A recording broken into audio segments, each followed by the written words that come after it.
So if you've prepped your soil properly and you have sod laid out, let's talk a little bit about how to irrigate that sod for the first several weeks. Before we talk about irrigation though, I want to talk a little bit about how sod is harvested in the field, because I think it'll help you understand why we pay attention to that irrigation for those first 2 weeks.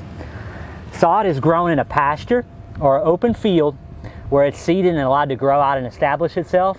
And then when the sod company makes an order, a sod harvester is a tool they use, basically cuts about a 3/4 to 1/2 inch piece of soil down the bottom, which in turn takes the grass plant with it.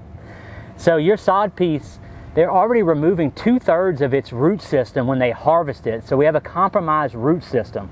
We don't want that top layer of soil to dry out for too long, because then that stresses out the turf and that's going to prevent, survivability.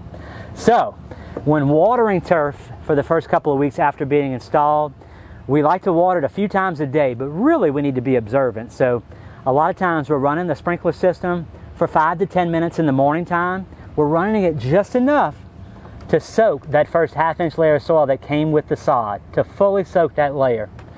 We need to come back out about lunchtime and check it. Pull up some sod, see if it's moist. If it's dried out, then we need to water again, so another 5 to 10 minutes of irrigation. We need to come out at the end of the day, check it, pull it back. Is it dry? Another 5 to 10 minutes of irrigation.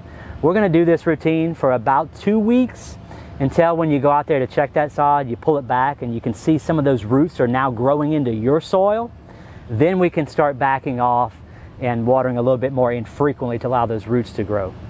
For Get It Growing, I'm Will Afton with the LSU AgCenter.